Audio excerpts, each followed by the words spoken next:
On a frozen winter night in Milwaukee, a widow walks into a small diner with her young son and an aging German shepherd, trained for war, not peace. She has nowhere left to run. Her husband, a police officer, was killed in the line of duty, and the men who feared his badge are still watching from the shadows. Every door she locks feels temporary. Every step outside feels like a mistake. Then the room falls silent. A man walks in, one whose presence changes the air itself. He doesn't order food. He notices the dog. He notices the child. And he realizes this family should never have been hunted. What happens next will make you believe in quiet miracles and second chances for the forgotten. Before we begin, tell me where you are watching from. Drop your country in the comments below. If you believe no child or animal should ever face fear alone, hit subscribe now and share this story with someone who needs hope. Milwaukee in December was not a city that forgave weakness. The wind off Lake Michigan cut through streets like a blade, sharp and deliberate, carrying with it the damp cold that sank deep into bone and memory. Snow had been falling since late afternoon, not the soft, romantic kind people imagined during holidays, but heavy, wet flakes that clung to coats, soaked shoes, and turned sidewalks into slick gray rivers of slush. Streetlights cast pale halos through the snowfall, their glow trembling as if even the light itself was cold. Emily Carter moved through that storm with her head down and her shoulders slightly hunched, not from the cold alone, but from habit. She was 31, though the lines around her eyes suggested more. Her frame was slender, almost fragile-looking, the kind of thinness that came not from fashion or intent, but from months of missed meals and constant vigilance. Her dark brown hair, once thick and carefully kept, was pulled into a low, uneven ponytail, strands escaping to brush against her pale cheeks. Her skin had the muted tone of someone who hadn't slept enough or stood in sunlight lately, and beneath her eyes lay faint shadows she could never quite erase. Emily wore a long, olive-green winter coat that had seen better years. The stitching at the cuffs was frayed, the zipper stiff from overuse, but it was clean, carefully maintained.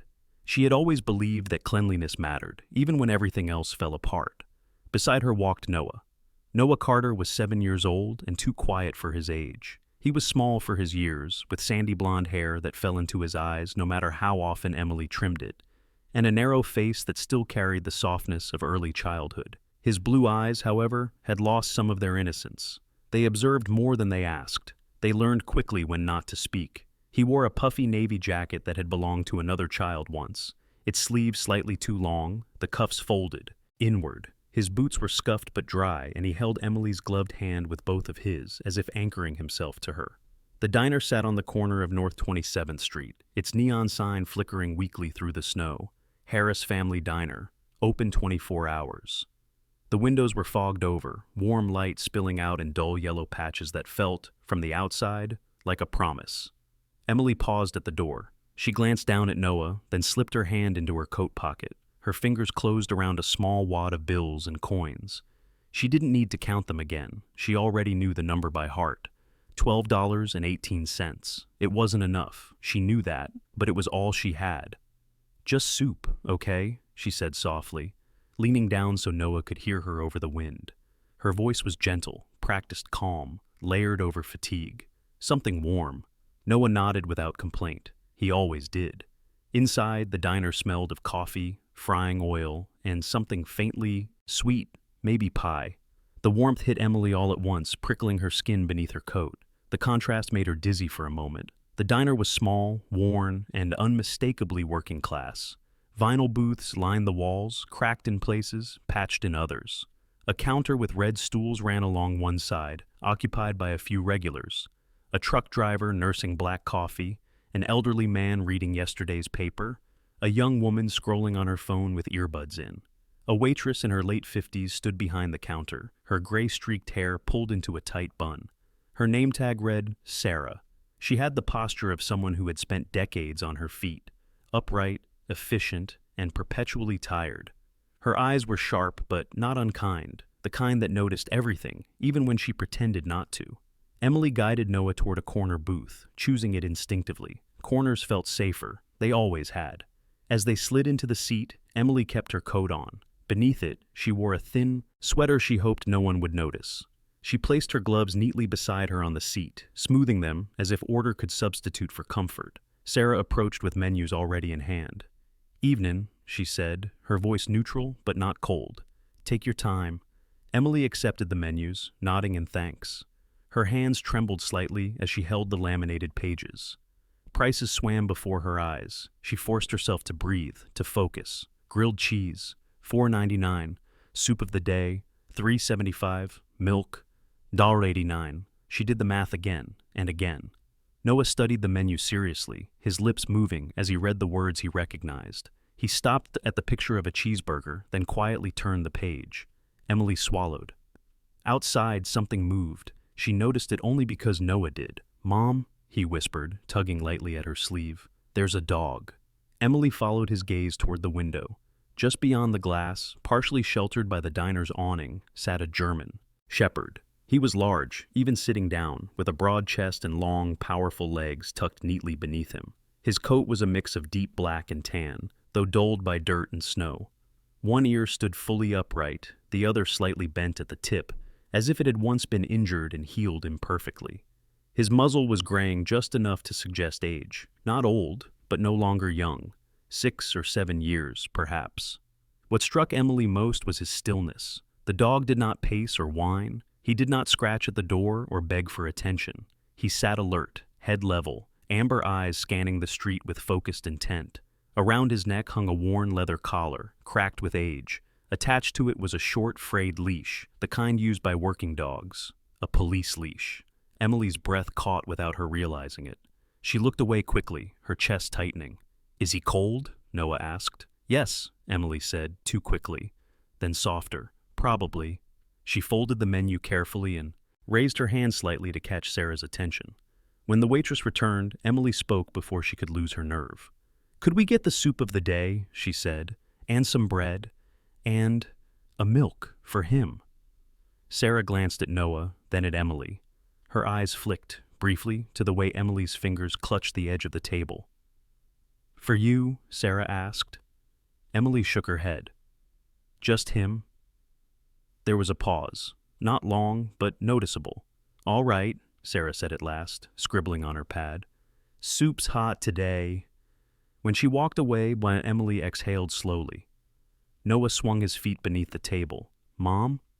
"Yes, sweetheart." "Can I give him some bread?" Emily hesitated, then nodded. When the food arrived, steam curling up from the bowl, Emily waited until Sarah had turned away. She broke a piece of bread in half and stood, moving toward the door under the pretense of adjusting her coat. Outside, the cold slammed into her again. The dog looked up as she approached. Up close, she could see a faint scar along his left shoulder, hidden beneath thick fur. His eyes met hers, steady, intelligent, cautious. She knelt slowly, keeping her movements calm. "Hey," she murmured, her voice barely audible. "It's okay." She placed the bread on the ground between them and took a step back. The dog did not move at first. Only when Emily retreated did he lower his head, sniffing once before eating carefully, methodically. When he finished, he lifted his gaze back to her, tail giving a single, slow wag. Not gratitude, acknowledgement. Emily stood, her hands numb, and went back inside. As she slid into the booth, she felt it again, that familiar sensation at the base of her spine, the feeling of being watched. She told herself it was nothing, just nerves, just habit. But outside, beneath the flickering neon and falling snow, the German shepherd rose to his feet and turned his attention back to the street, as if standing watch. The bell above the diner door rang once, sharp and metallic, cutting through the low murmur of voices like a blade. For a fraction of a second, nothing changed. Then everything did. The cold rushed in first, riding on a violent gust of wind that carried snowflakes deep into the diner before the door swung shut again. Conversations faltered. A fork paused mid-air. Even the sizzle from the grill seemed to dim, as if the room itself had drawn a careful breath. The man who had entered did not rush. He never would have. He was tall, well over 6 feet, with a broad, deliberate build that spoke not of bulk, but of controlled strength. His black wool coat fit him perfectly, tailored in a way that suggested money without announcing it. Beneath the coat, a charcoal suit followed the sharp lines of his body, clean and precise. He moved like someone accustomed to space opening for him, not because he demanded it, but because the world had learned to make room. His hair was dark, threaded faintly, with gray at the temples, combed straight back from a face defined by hard angles. A trimmed beard framed his jaw, short and intentional, emphasizing cheekbones that looked as if they had been carved rather than grown. His eyes were the most unsettling part, dark brown, almost black, steady and observant. The eyes of a man who missed nothing and forgave very little. This was Victor Hale. No one in the diner spoke his name. Most of them did not know it. They only knew the feeling, an instinctive tightening in the chest, a warning that arrived before logic could intervene. Some men carried noise with them. Victor carried silence. Emily felt it immediately. Her body reacted before her mind did. Her shoulders tensed, her spine straightened, and she instinctively pulled Noah closer, her arms sliding protectively around him. She kept her eyes lowered, fixed on the edge of the table, counting the scratches in the vinyl as if they might anchor her. She had lived with fear long enough to recognize its many faces. This was not the fear of hunger or cold. This was the fear of power entering a small space. Noah sensed it too. He stilled, his feet stopping their gentle swing beneath the table. He leaned into his mother's side without speaking, his fingers curling into the fabric of her coat. At the counter, the truck driver set his coffee down carefully, the ceramic making a faint clink that sounded too loud. The elderly man folded his newspaper, though he did not lift it again. Sarah, behind the counter, froze with a pot of coffee halfway through a pour, a single drop spilling onto the surface before she corrected herself. Victor did not acknowledge any of it. He stood just inside the door for a moment, allowing his eyes to adjust, allowing the room to reveal itself. His gaze moved slowly, methodically, sweeping from face to face, table to table. He catalogued without staring, observed without lingering. This was not arrogance. It was habit. Then his eyes shifted toward the window. Outside, beneath the awning, the German shepherd had risen to his feet. The dog's posture had changed entirely. Where before he had sat, alert but still, now he stood tall. Muscles engaged beneath his thick coat. His head was level, his ears forward, his amber eyes locked on the man inside. Snow gathered along his back, melting slowly against the warmth of his body. Victor's gaze narrowed, not with suspicion, but with recognition. "Police," he murmured under his breath. He had known dogs like that once, long ago. Victor stepped deeper into the diner, his footsteps unhurried, his shoes silent against the worn tile. He chose a booth near the center, not the corner, not the window, but a position that allowed him to see everything without effort. He removed his coat and draped it neatly beside him, revealing broad shoulders beneath the suit, then sat with the controlled ease of a man who did not need to guard his back. Only then did the room begin, cautiously, to breathe again. Sarah recovered first. She had been serving people like Victor Hale for most of her adult life. Not men like him exactly, but men who carried themselves as if consequences bent around them. She had learned long ago that fear was useless, but respect could be practical. She approached his table, coffee pot in hand. "Coffee?" she asked, her voice steady. Victor looked up at her. For a moment, his expression was unreadable. Then he nodded once. "Black." She poured without comment, set the cup down carefully, and stepped away. Across the diner, Emily kept her eyes lowered, but she could feel it, the weight. Victor's presence pressed against the room like gravity, subtle but unavoidable. She did not look at him, yet her senses tracked him the way prey tracks a predator it cannot see. Her heart beat faster, each pulse echoing in her ears. She told herself to focus on Noah. The soup had cooled enough for him to eat. He lifted the spoon carefully, blowing on it the sorrow way she had taught him. Steam rose, fogging his glasses slightly before dissipating. He took a cautious sip and smiled, just a little. "It's good," he whispered, as if afraid the warmth might vanish if spoken too loudly. Emily nodded. "Eat slowly." She glanced toward the window again, unable to help herself. The dog was still there, still standing, still watching. Victor noticed the glance. He followed the line of her sight, then looked back at her for the first time. Emily felt it like a physical touch. She froze. Victor did not stare. He studied. He took in the olive green coat, the careful way she sat angled toward the child, the untouched space in front of her where a meal should have been. He noticed her hands, clean, steady despite the faint tremor, and the way her eyes flicked. Not toward him, but toward the door, as if expecting someone else to enter at any moment. Fear, yes, but not fear of him. Victor's jaw tightened almost imperceptibly. He had seen this before. He lifted his coffee and took a slow sip, never breaking eye contact. Emily forced herself to look away, her chest tight, her throat dry. She focused on Noah again, brushing a strand of hair from his forehead with gentle fingers. Outside, the German shepherd sat again, but his attention did not waver. A man slid into the booth opposite Victor without announcement. He was younger, mid-30s perhaps, with a heavy build and closely cropped hair. His face bore the signs of an old injury, a crooked nose that had healed poorly, a faint scar near his left eyebrow. He wore a dark jacket instead of a suit, practical rather than elegant. This was Marcus, one of Victor's men. Unlike Victor, Marcus did not blend into rooms. He occupied them. Marcus leaned back slightly, his posture casual, his eyes scanning the diner with practiced ease. "Quiet place," he said. Victor did not respond immediately. His gaze remained fixed on Emily's table. "Not because they're comfortable," Victor said finally, "because they're afraid." Marcus followed his line of sight. He noticed Emily, the child, the untouched seat across from them. "She looking at you?" Marcus asked. "No," Victor replied. "She was afraid before I arrived." That caught Marcus's attention. He leaned forward slightly. Victor set his coffee down. His fingers tapped the table once, a soft, deliberate sound. "People like that," he continued, "don't fear strangers. They fear familiarity." Emily felt a sudden, inexplicable chill, as if someone had spoken her thoughts aloud. She shifted in her seat, her hand brushing her coat pocket unconsciously, confirming the small wad of money was still there. Victor saw the movement, his eyes sharpened. Marcus noticed the dog outside again.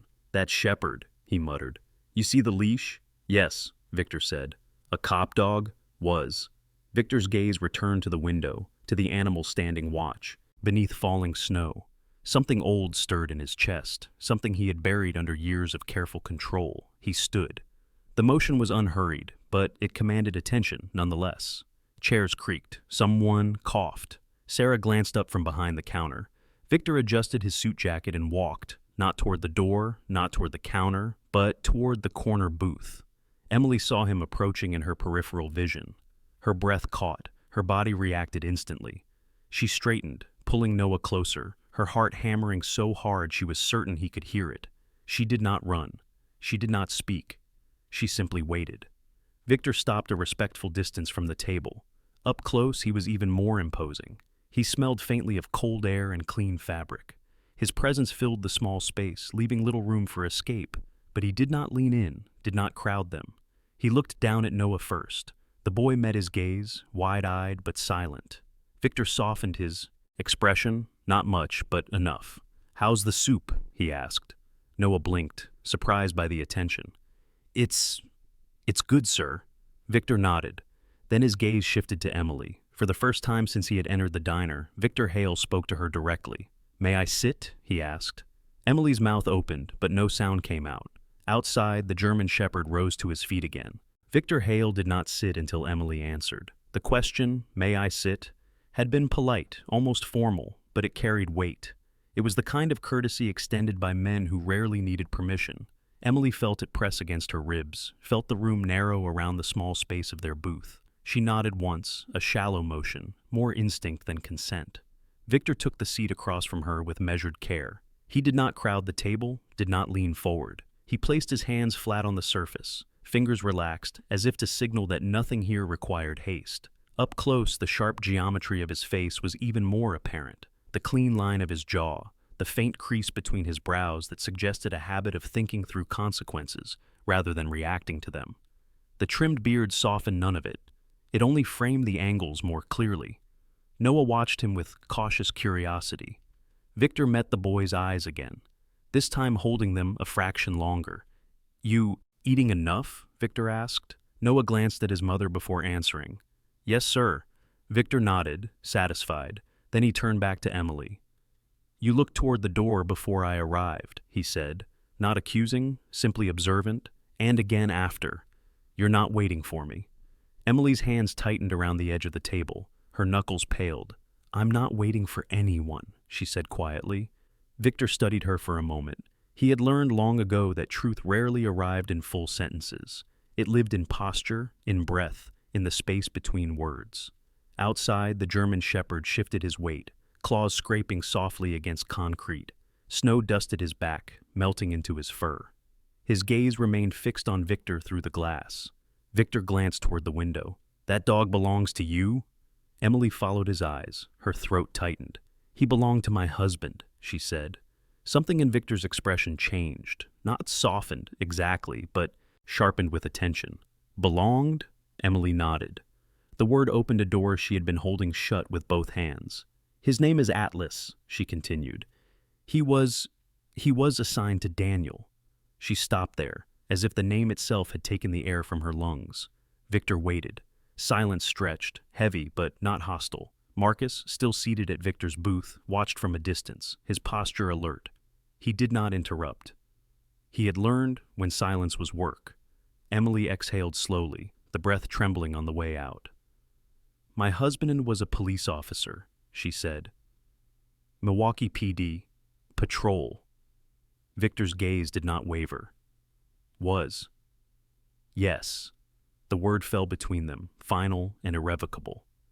Emily looked down at her hands. There was a faint scar across her left knuckle, old and white. She traced it unconsciously with her thumb. "6 months ago," she said, "he didn't come home." Noah shifted beside her. Emily reached for him, her fingers finding his sleeve, grounding herself in the solid warmth of her child. "Daniel Carter wasn't a hero," she continued, her voice steadying as if reciting facts might keep the emotion at bay. "He didn't make the news. He didn't give speeches or wear medals. He worked nights because no one else wanted them. He volunteered for overtime because it paid better, and because he believed someone had to be out there when everyone else was asleep." Victor listened, his face unreadable. "He and Atlas were partnered for almost 2 years," Emily said. "Daniel trained him himself. He used to say the dog was smarter than half the people on the force." A faint, almost imperceptible tightening at the corner of Victor's mouth suggested understanding.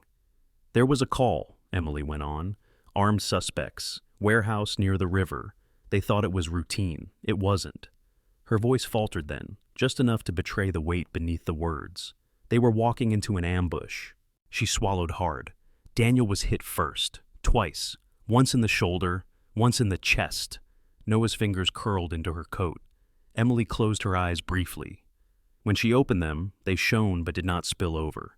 "He stayed conscious long enough to radio the others," she said. "Warned them. Told them where the shooters were positioned. Atlas stayed with him. Wouldn't move." Victor's jaw clenched. The movement was subtle but unmistakable. "By the time the ambulance arrived," Emily finished, "Daniel was gone." The diner seemed to recede around them. The clink of silverware, the low hum of the refrigerator, the distant hiss of the grill, all of it faded into background noise. Victor exhaled slowly through his nose. "After the funeral," Emily said, her voice quieter now, "people told me I was brave. They told me the department would take care of us. They told me Daniel died doing his job." She gave a small, humorless smile. "No one told me what comes after." Victor's eyes sharpened. "What came after?" Emily hesitated. Her gaze flicked again toward the door. "Questions," she said, "from people who weren't police. Cars parked outside our building for too long. Phone calls that never said anything, but didn't hang up either." Marcus shifted in his seat, attention focused now. "They knew Daniel had been investigating them," Emily continued. "Not officially. He was careful, but he didn't look away when things didn't add up. He never could." Her fingers tightened around Noah's sleeve. "After he died, they wanted to make sure no one else kept looking." Victor leaned back slightly, absorbing the information. "And the dog?" Emily glanced outside again. "Atlas was taken back to the unit," she said. "Standard procedure, but 3 days later, he broke out. Jumped a fence that was supposed to hold him. No one's seen that before." Victor allowed himself a brief glance toward the window. Atlas stood unmoving, the streetlight catching the amber of his eyes. "He found his way back to us," Emily said softly. "Showed up outside our apartment one night. Just sat there. Wouldn't leave." She shook her head. "I tried to report it. They told me he'd be collected. He disappeared again that same night." Her voice dropped to a whisper. "After the calls started." Victor's fingers drummed once against the table, a single, controlled tap. "So you ran," he said. Emily met his gaze then, something raw and unguarded in her eyes. "I didn't run," she said. "I moved. There's a difference. Victor studied her for a long moment. Then he nodded. There is. Outside, Atlas turned his head slightly, ears angling toward the door as if listening. Marcus leaned closer to Victor. You think it's connected? He murmured. Victor did not take his eyes off Emily. I think men who shoot cops don't stop at the gunshot. Emily's breath caught. Victor stood. The motion was sudden enough to draw attention again. Chairs creaked. Sarah looked up from behind the counter, her brow furrowing slightly. Victor adjusted his jacket and looked down at Emily. You're not being followed for money, he said, and you're not being watched because of what you owe. Emily's heart pounded. You're being hunted, Victor continued calmly, because your husband didn't look away, and because someone thinks fear will finish what bullets couldn't. Silence fell again. Outside, Atlas stepped closer to the door, his breath fogging the glass. Victor glanced at the dog, then back at Emily. And he knows it, Victor added. So does the dog. He straightened, his voice lowering. Stay where you are, he said. Don't leave until I say so. Then he turned away, signaling Marcus with a slight tilt of his head. Emily sat frozen, her pulse roaring in her ears. Noah pressed against her side. Mom, he whispered. She wrapped her arm around him, her eyes fixed on Victor's retreating back. Outside, Atlas remained standing, muscles taut, as if bracing for something unseen. The night pressed closer. Victor Hale did not raise his voice when he spoke to Marcus, yet the shift was immediate. It was not urgency that moved him, but decision. Marcus rose from the booth at once, his heavy frame unfolding with practiced readiness.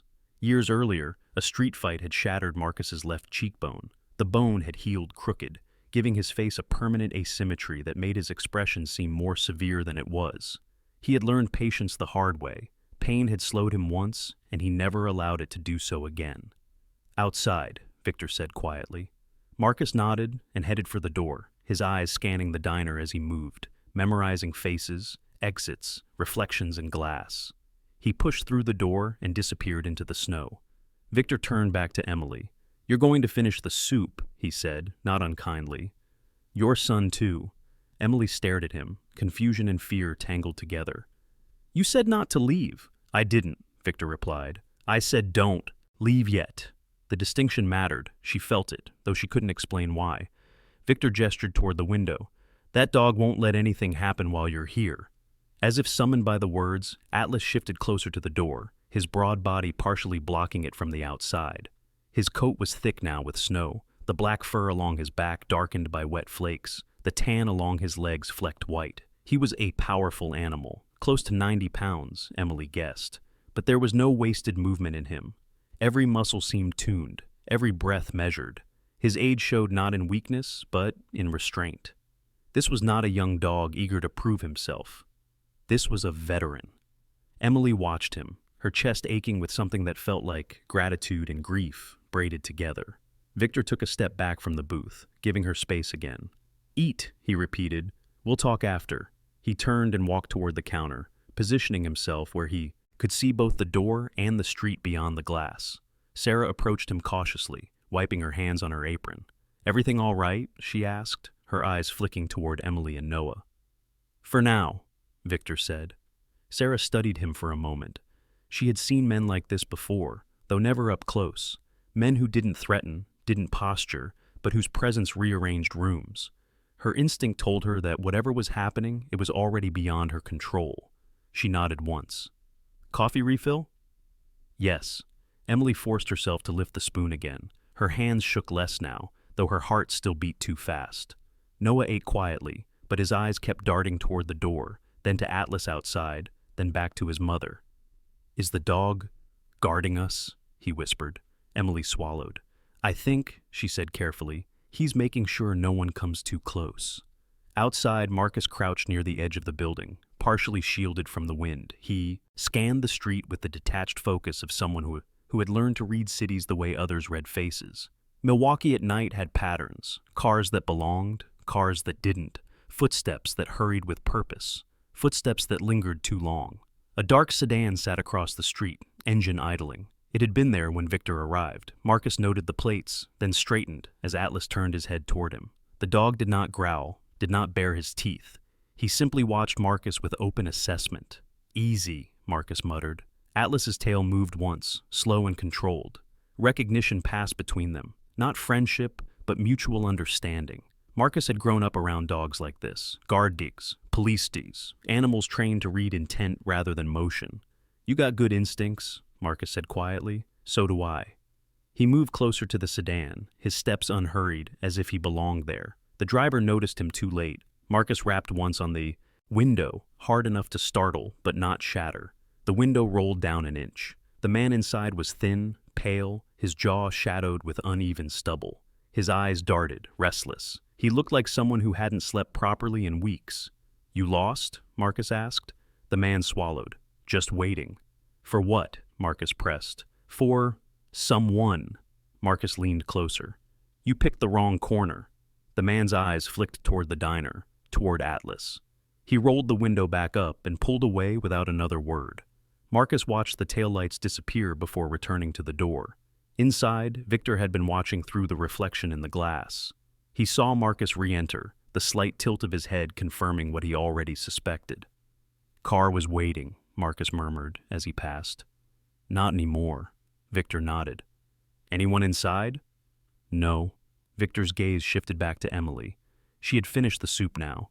Noah wiped his mouth carefully with a napkin, copying the way his mother always did. Victor approached the booth again, this time pulling the opposite seat back and sitting without asking. The tension in the air had changed, not vanished, but restructured. "They know where you are," Victor said plainly. Emily flinched, but she did not argue.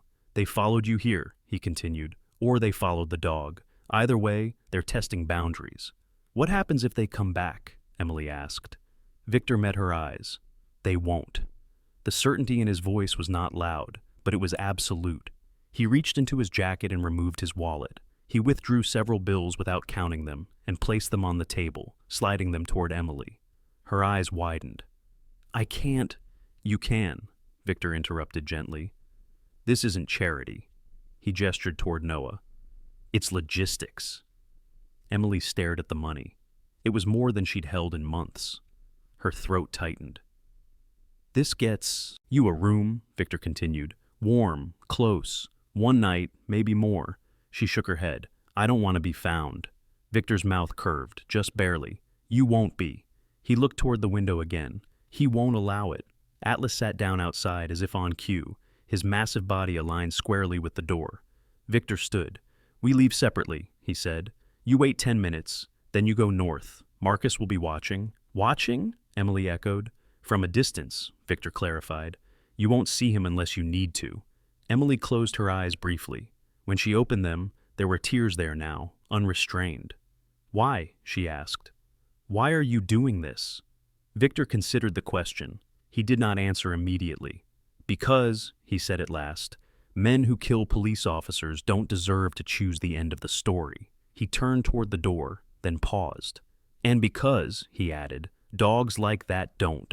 Stand watch for strangers." Outside, Atlas rose as Victor stepped into the snow. The two regarded each other for a moment, man and animal, both shaped by violence, both governed by rules. Victor inclined his head once. Atlas did not follow. He returned to the door, sitting again, waiting. Emily watched through the glass as Victor and Marcus disappeared into the night. Then she looked down at the money, at Noah, at the dog who had not moved an inch. For the first time in months, the fear loosened its grip, just slightly, enough to breathe. The night did not loosen its grip when Emily finally left the diner. It tightened. Snow continued to fall in thick, relentless sheets, muting the city and swallowing sound. Milwaukee after midnight was a place of quiet corners and unfinished business, where streetlights hummed like tired sentinels and shadows stretched longer than they should have. Emily waited the 10 minutes Victor had instructed, counting each breath, each second, while Atlas remained seated at the door, unmoving, his presence a solid weight against the rising panic in her chest. When she finally stepped outside with Noah, the cold struck like a physical force. Atlas rose instantly, shaking snow from his coat, then moved to Emily's left side without command. He did not pull, did not rush. He matched her pace exactly, his shoulder aligned with her knee, his head angled forward. He was working. They walked north, as Victor had said, along a narrow side street where parked cars formed uneven walls of metal and ice. Emily felt exposed despite the darkness, every sound amplified. The crunch of boots on snow, the distant echo of a siren, the soft huff of Atlas's breath. Noah held her hand tightly, but he did not speak. 2 blocks away, as a figure detached itself from the shadows near a loading dock, Emily stopped. Atlas stopped with her, muscles locking beneath his fur. A low vibration moved through his chest. Not a growl yet, but a warning held in reserve. The man stepped into the light. He was tall and thin, wrapped in a cheap black jacket that did little to hide his angular frame. His face was narrow, with sharp cheekbones and a mouth that looked permanently dissatisfied.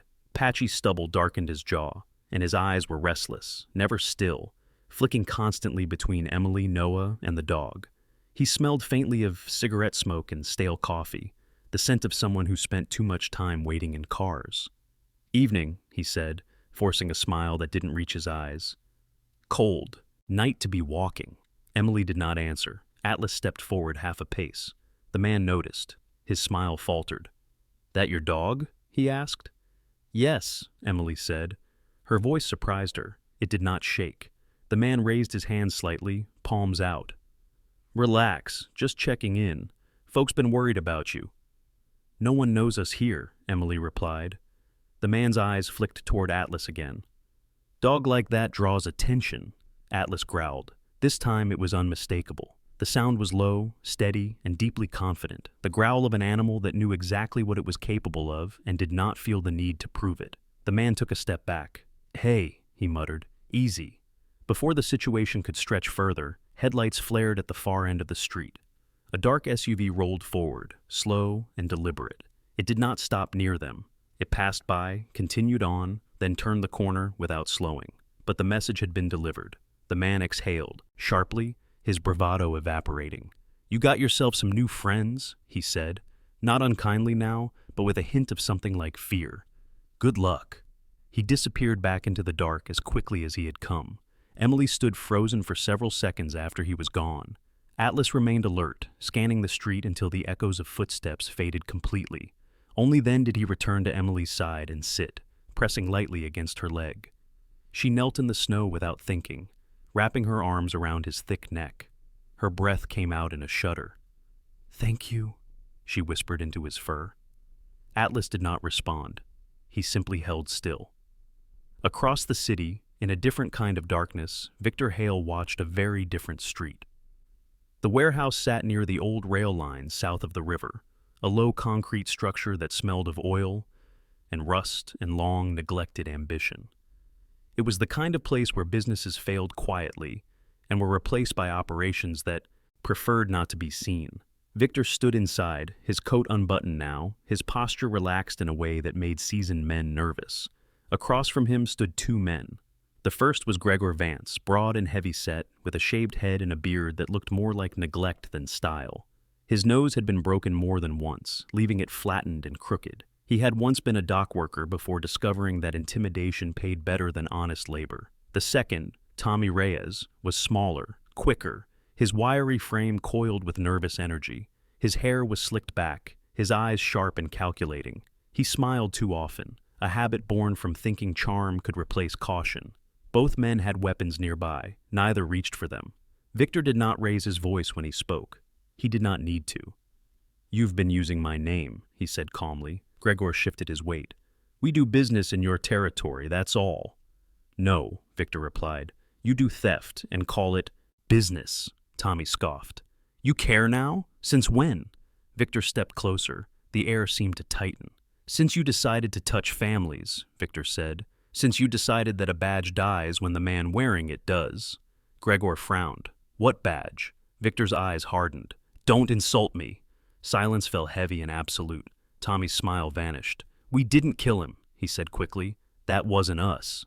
"I know," Victor said, "but you followed his wife. You waited outside her building. You made phone calls. You let her know she was not finished paying for her husband's choices." Gregor crossed his arms. "Cops make enemies. That's not on us." Victor moved faster than either man expected.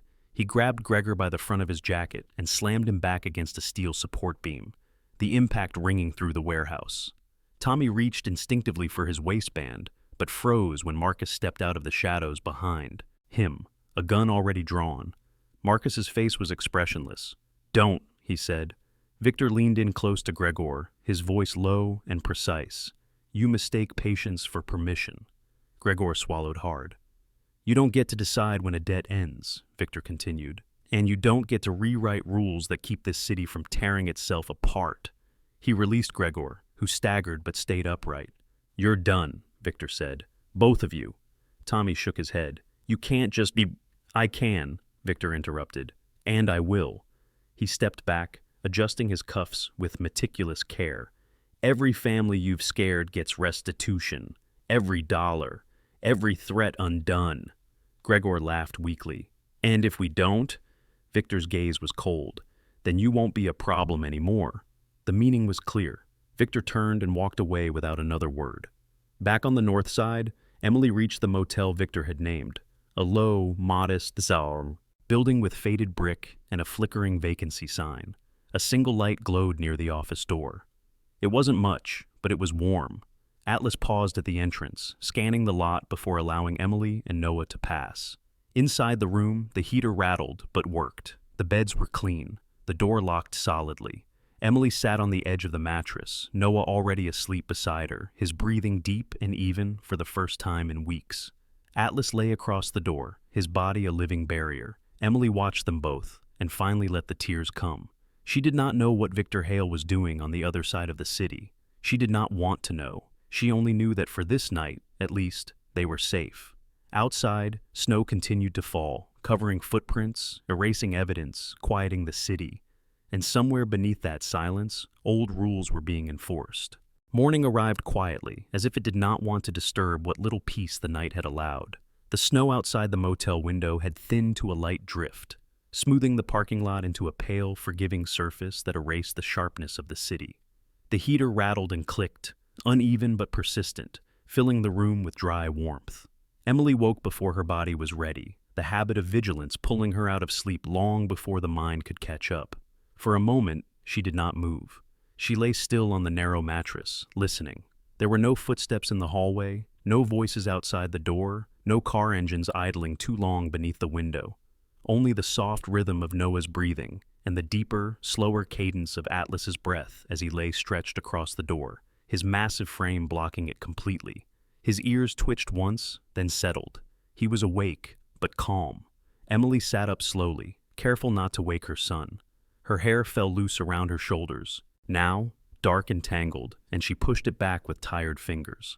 The mirror above the dresser reflected a woman she barely recognized, eyes still shadowed, but clearer than they had been in months. The fear had not vanished. It had stepped back, giving her room to breathe. A knock sounded at the door. Atlas rose instantly. He did not bark. He did not growl. He stood, muscles tense, head angled toward the sound. Emily's heart lurched, but she forced herself to breathe. The knock came again, measured, unhurried. "Emily Carter," a man's voice called softly. "It's Marcus." Atlas looked back at her, waiting. Emily stood and approached the door, keeping her body between it and Noah's bed. She slid the chain partially aside and opened the door a few inches. Marcus stood in the hallway, his large frame nearly filling the narrow space. In daylight, the damage to his face was clearer, the crooked cheekbone, the faint scar near his brow. He wore a dark hoodie and jeans now, dressed down but no less alert. His eyes flicked briefly to Atlas, then back to Emily. "Morning," he said. "Didn't mean to scare you." "You didn't," Emily replied. It was true. Marcus nodded once. "Mr. Hale asked me to check in." Atlas sniffed the air, then stepped back slightly. Permission granted, but trust not complete, Marcus noticed. "Smart dog." "He was trained that way," Emily said. Marcus reached into his jacket and withdrew a folded envelope. "This is for you." Emily hesitated, then took it. Inside were documents, printed, official-looking, and a set of keys attached to a small metal tag. "What is this?" she asked. "A place," Marcus replied. "Not permanent, but safe. Third floor walk-up, north side, close to a school, heating works. Locks are new." Emily's hands trembled slightly as she held the keys. "I didn't ask for—" "You didn't have to," Marcus said gently. "It's already handled." She looked at him, searching his face for deception. She found none. Marcus was not a man who lied easily. When he spoke, it was because the decision had already been made. "Victor will explain later," Marcus added. For now, you move. Noah stirred behind her, sitting up and rubbing his eyes. Mom? Emily turned. It's okay, sweetheart. Marcus crouched slightly, lowering himself to Noah's eye level. Hey, he said. You sleep all right? Noah nodded, then glanced at Atlas. He stayed up. Marcus smiled faintly. Figures. 2 hours later, Emily stood in front of a narrow brick building on a quiet residential street. Snow clung to bare trees, their branches arching over the sidewalk like watchful arms. The neighborhood was modest. Old duplexes, parked cars dusted white, the smell of wood smoke faint in the air. Children's footprints marked the snow near the curb. The apartment was small but clean.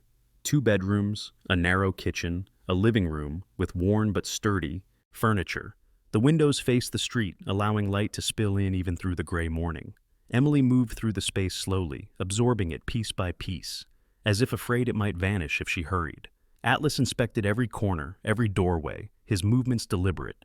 He sniffed along baseboards, checked the windows, paused at the front door until Emily locked it. Only then did he relax, settling onto the rug near the entrance. Emily slid the deadbolt into place.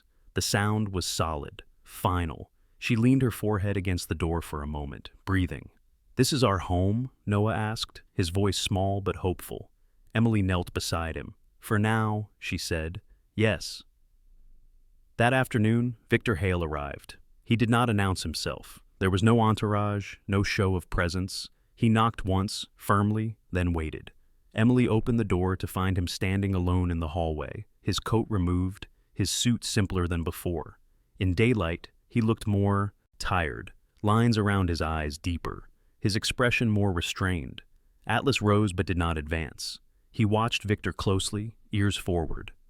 Victor crouched slightly, meeting the dog's gaze. Still working, he said quietly. Atlas did not move. Victor straightened and looked at Emily. May I come in? She nodded. Victor stepped inside, his eyes scanning the apartment quickly, efficiently. He noticed the locks, the windows, the placement of furniture. He approved. No one followed, Emily said. Victor nodded. They won't. He handed her another envelope.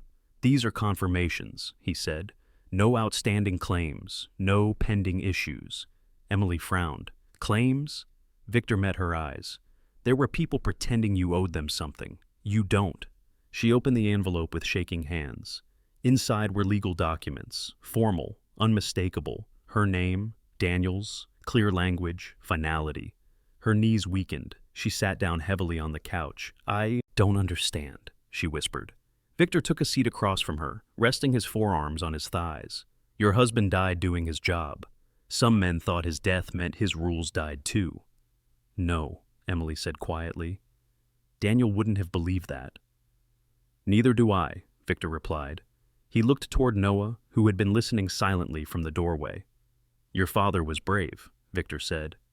Not loud, not reckless, brave in the way that costs something. Noah nodded, solemn. Victor's gaze returned to Emily. This apartment is paid for. 6 months. After that, you'll decide what you want. I can't accept this, Emily said automatically. You can, Victor replied. And you will, not for me, for him. He nodded toward Noah. Emily's eyes filled. She looked down, pressing her fingers into the envelope until they ached. And Atlas? She asked. Victor glanced at the dog, who sat alert but calm. He's yours, Victor said. No one will take him. Atlas's tail thumped once against the floor. Victor stood.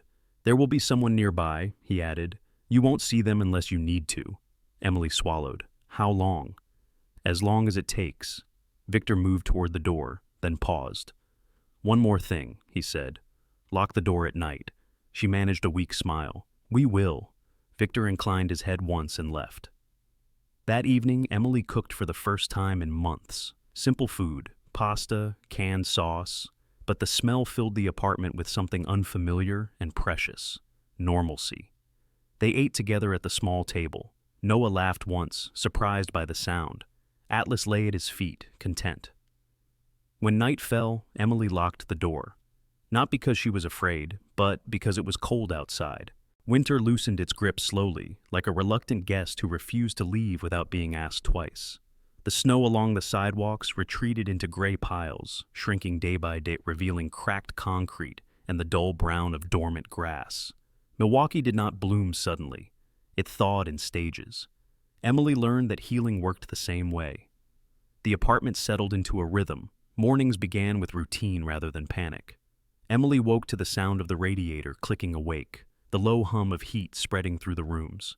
Atlas no longer slept pressed against the door with his full weight, though he still positioned himself nearby, curled with his head angled toward the hallway. He was 6 years old now, his coat thick and glossy again with regular meals, the gray around his muzzle more noticeable in daylight. His movements remained deliberate, but the constant tension in his body had eased. He was still guarding, but no longer bracing for impact. Noah started school 3 soon, weeks after they moved in. On the first morning, he stood in the narrow hallway, backpack hanging awkwardly from one shoulder, fingers twisting the strap as if he might unravel it if he wasn't careful. He wore a clean hoodie Emily had bought secondhand, the fabric soft but unfamiliar. Atlas sat beside him, watching. "What if I don't know anyone?" Noah asked. Emily crouched in front of him, smoothing his hair. "Then you'll meet someone," she said. "You always do." Atlas stood and nudged Noah's hand with his nose, then sat again, steady and patient. Noah smiled despite himself. "He'll be here when I get back, right?" "Yes," Emily said. "Always." The school was 3 blocks away, a low brick building with a playground still damp from melting snow. Emily watched from the sidewalk as Noah disappeared inside, Atlas sitting at her side like a sentinel. Only when the doors closed did she let out the breath she'd been holding. Her days filled slowly. She found work at a small community resource center on the east side. Nothing permanent yet, but steady. The building was old, its floors scuffed by decades of foot traffic, but the staff greeted her with a cautious kindness she recognized. People who had seen too much learned to be gentle without asking questions. Her supervisor, a woman named Lillian Moore, was in her early 60s, tall and slender with silver hair cut close to her head. Lillian dressed simply, favoring long cardigans and comfortable shoes, and carried herself with the quiet authority of someone who had survived several versions of herself. She listened more than she spoke. "You don't have to tell me everything," Lillian said on Emily's first day. "Just tell me what you need." Emily worked intake, organizing forms, directing people to the right offices. She learned names, she learned stories. Some of them echoed her own too closely. Atlas waited outside most days, lying near the entrance, greeting familiar faces with a calm nod of his head. Children noticed him first, then adults. By the end of the second week, people began bringing him treats without asking. "He's good for them," Lillian observed one afternoon, watching Atlas sit patiently while a nervous child traced circles in his fur. "Animals like that know how to hold space." Emily nodded. "He's always known." Victor Hale did not appear often, but his presence lingered. A black sedan parked down the block every few days, always in a different spot. Sometimes it stayed an hour, sometimes longer. Emily never approached it. She did not need to. The message was clear, and it was not threatening. You are not alone. One evening, as dusk settled early and the streetlights flickered on, Emily noticed a man standing across the street from her building. He was in his late 40s, broad-shouldered, wearing a heavy coat pulled tight against the wind. His beard was full and neatly trimmed, streaked with gray. He stood too, still to be a passerby, his gaze fixed on the building without curiosity or haste. Atlas noticed him too. The dog rose from where he lay near the window, his body aligning toward the man, not aggressive, alert. The man met Atlas's gaze and lifted one hand slightly in acknowledgement. Then he turned and walked away. Emily's phone rang 10 minutes later. It was Marcus. "All good," he said. "Just checking." She closed her eyes briefly. "Thank you." That night, she dreamed without waking in fear for the first time in months. Spring arrived in fragments. The air softened. The light lingered longer. Noah came home from school with stories about a boy named Eli who liked dinosaurs, about a teacher who laughed too loud, about a class pet that bit someone's finger. Emily listened, cooked dinner, folded laundry. Ordinary acts regained their meaning. Atlas adapted too. He no longer needed to patrol the apartment at night. Instead, he claimed a spot near the couch, resting his head on Emily's feet while she read. His breathing deepened in sleep, the tension melting out of him inch by inch. One afternoon, Emily found him sitting on the small balcony, staring at the street below. She joined him, wrapping her arms around herself. "You're allowed to rest," she told him quietly. Atlas flicked an ear, but did not move. The call came on a Thursday. Victor's voice was calm, as always. "I need you to know something." Emily listened. "Gregor Vance and Tommy Reyes," Victor continued. "They're finished. Permanently." Emily closed her eyes. Her chest tightened, not with fear, but with the weight of finality. "No one connected to them will come near you," Victor added. "That's over." She swallowed. "What about you?" Victor paused. "I don't leave loose ends." After the call, Emily sat for a long time, Atlas's head heavy in her lap. "I'm sorry," she whispered. She did not know who she was apologizing to. That weekend, Noah asked a question she had been waiting for. "Is Dad a hero?" he asked, standing in the living room with Atlas's leash in his hand. Emily knelt beside him. "Your dad did what he believed was right," she said, "even when it was hard." Noah nodded. "Atlas thinks so." Emily smiled through tears. "I think he does too." Summer crept in almost unnoticed. Emily's job became permanent. Lillian trusted her with more responsibility, and Emily found she liked the work. She liked being useful in a way that did not require running. Atlas became a fixture at the center. People began asking for him specifically. He learned to sit beside those who shook, to lean gently against those who needed grounding.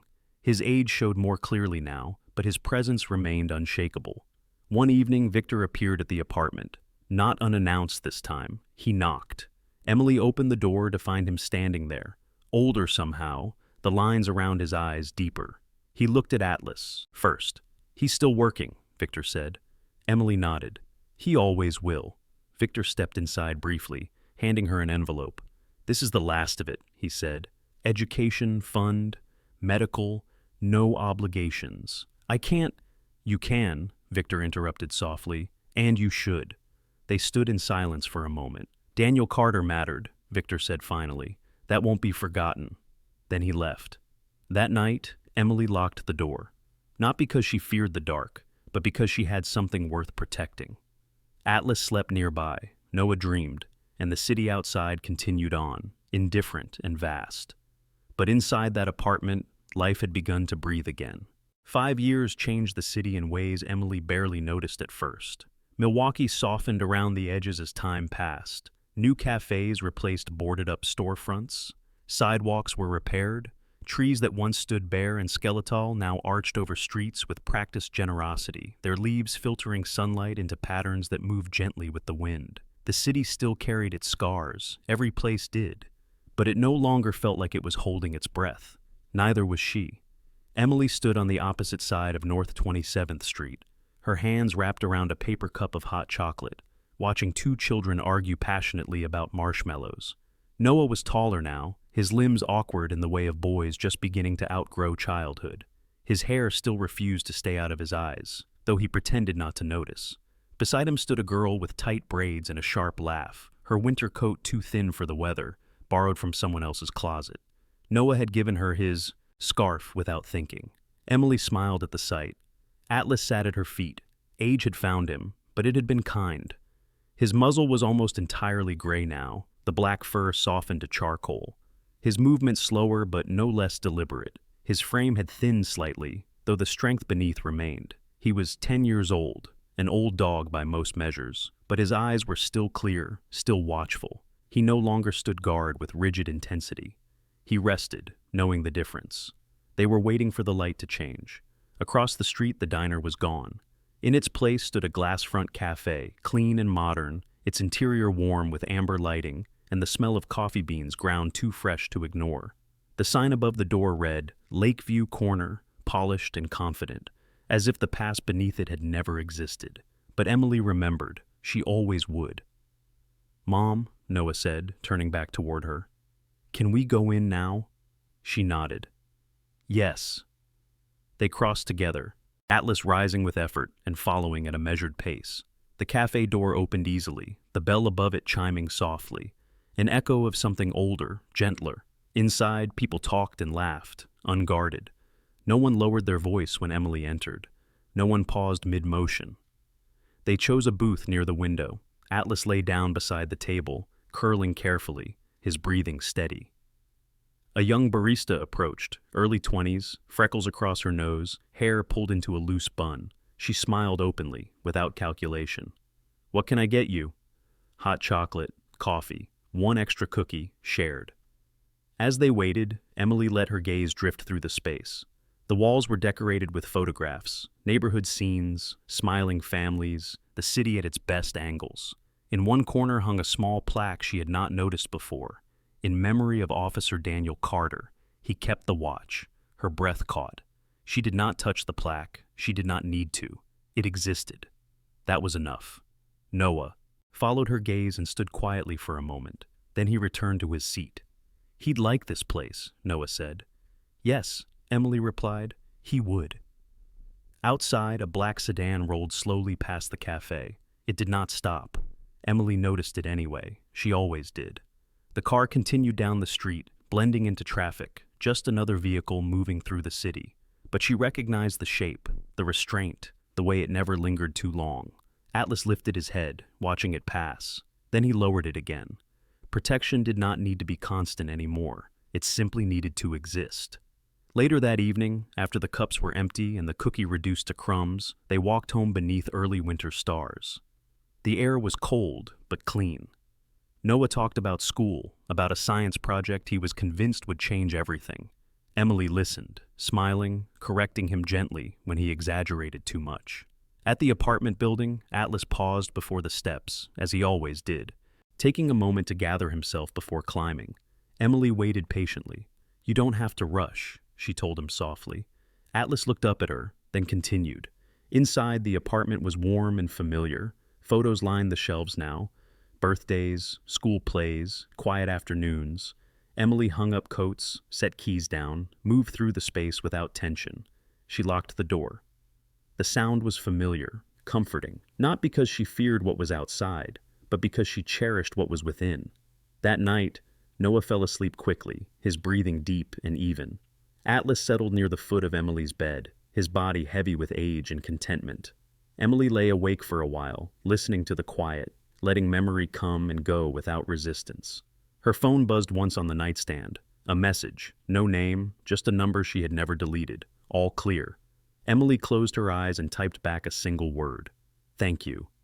Across the city, Victor Hale stood at the window of his office, the Her, skyline stretching beyond the glass in patterns of light and shadow.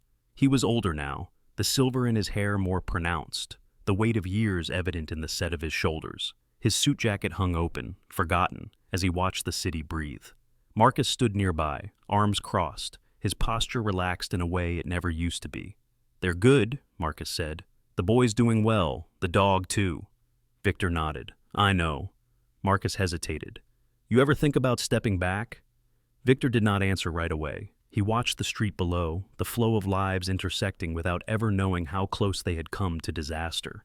"I don't believe in stepping back," Victor said finally, "only in choosing where to stand." Marcus nodded, accepting the answer for what it was. Victor turned away from the window and reached for his coat. "That family," he said quietly, "they're not charity." "No," Marcus agreed. "They're proof." Victor allowed himself a small, private nod. Back in the apartment, Emily slept. She dreamed, not of gunshots or running or shadows, but of ordinary things, of mornings that arrived without dread, of doors that opened because they were meant to, of a dog resting at her feet, no longer guarding against the world, but belonging to it. When morning came, the city would continue as it always had, imperfect, vast, indifferent. But inside one small apartment, a family would wake without fear, and somewhere in the distance, the night would finally learn to let them go. Sometimes, miracles don't arrive with thunder or fire from the sky. Sometimes, they arrive quietly, in the form of a stranger who refuses to look away, a dog who stays when the world feels unsafe, or a door that finally locks for warmth instead of fear. The Bible tells us that God works through people, through ordinary hands willing to protect, through courage that shows up when evil expects silence, and through love that survives loss. Emily didn't pray for power. She prayed for safety, for her child to sleep without fear, for one more night of peace. And somehow, God answered. not by erasing the darkness, but by placing light exactly where it was needed. Maybe that's how grace works in our own lives too. Not as sudden rescue, but as quiet strength. Not as riches, but as protection, kindness, and second chances. If this story reminded you that you're not forgotten, if it reminded you that no child, no animal, and no broken heart walks alone, then take a moment to share this story with someone who needs hope today. Leave a comment below and tell us where you're watching from. Your words might be the encouragement someone else is praying for. And if stories like this matter to you, stories about faith, compassion, and light in dark places, please subscribe to this channel. It helps these stories reach the people who need them most. May God bless you and your family. May He protect your home, your children, and those you love, both human and animal, and may you always find light, even when the night feels long. Amen.